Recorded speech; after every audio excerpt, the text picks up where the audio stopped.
Hi అండి, అందరికీ నమస్కారం. Welcome to my channel. AP ప్రభుత్వ ఉద్యోగ పెన్షనర్లపై అసెంబ్లీలో కీలక చర్చ అండి. సో 2 విషయాలు అయితే వెల్లడి. పూర్తి వివరాలను ఈ వీడియోలో తెలుసుకుందాం. వీడియోని ఎక్కడే కానీ స్కిప్ చేయకుండా ఎండ్ వరకు చూడండి. అప్పుడే పూర్తి ఇన్ఫర్మేషన్ అర్థమవుతుంది. వీడియోకి ఒక లైక్ కొట్టండి ఫ్రెండ్స్. వీడియోలోకి అయితే వెళ్ళిపోదాము.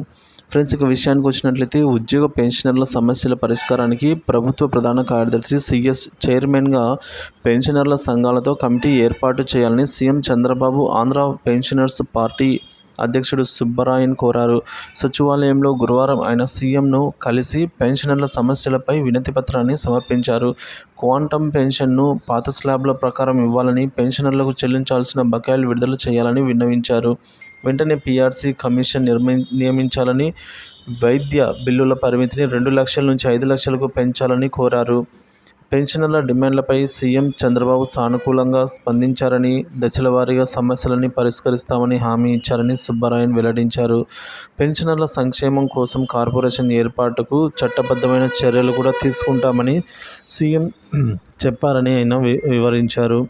ఇక ఉద్యోగులపై పెట్టిన కేసులు ఎత్తివేయాలని సూర్యనారాయణ కోరారు. వైకాపా హయాంలో అధికారులు ఉద్యోగులపై పెట్టిన తప్పుడు కేసులపై విశ్రాంత ఉద్యోగి న్యాయమూర్తి ద్వారా విచారణ జరిపించాలని, కేసులను ఎత్తివేయాలని సీఎం చంద్రబాబుకు ప్రభుత్వ ఉద్యోగోపాధ్యాయ కార్మిక పెన్షనర్ల సంఘాల ఐక్యవేదిక చైర్మన్ సూర్యనారాయణ కోరారు.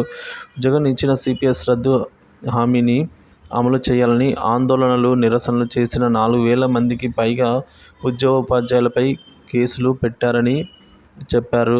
సో వీరన్నింటినీ కూడా శాసనసభలో ప్రకటించి సీఎంకు ప్రస్తావించి శాసనసభలో ప్రకటిస్తానని సీఎంకు కృతజ్ఞతలు తెలిపారు. ఒక వాణిజ్య పన్నుల శాఖ కమిషన్ గిరిశంకర్రావు తన సస్పెన్షన్ కొనసాగిస్తూ గత ప్రభుత్వం వేధింపులనే నేటికీ కొనసాగిస్తున్నారని ఆరోపించారు. ఇక ఉద్యోగులకు జరుగుతున్న అన్యాయంపై ప్రశ్నించినందుకు గత ప్రభుత్వం అక్రమ కేసులు పెట్టి తనను వేధింపులకు గురి చేసిందని, సీఎం చంద్రబాబు సహకారంతో బయటపడ్డానని వెల్లడించారు.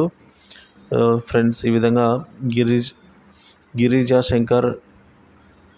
సో ఈ విధంగా మొత్తానికి చూసుకున్నట్లయితే పెన్షనర్ల సమస్యలపై ప్రత్యేక కమిటీని ఒకటి ఏర్పాటు చేయాలని సీఎంకు విన్నవించిన ఆంధ్ర పెన్షనర్స్ పార్టీ అండి. అలాగే ఏవైతే కేసులు ఉన్నాయో ఉద్యోగులపై పెట్టిన కేసులను ఎత్తివేయాలని సూర్యనారాయణ గారు కోరడం జరిగింది.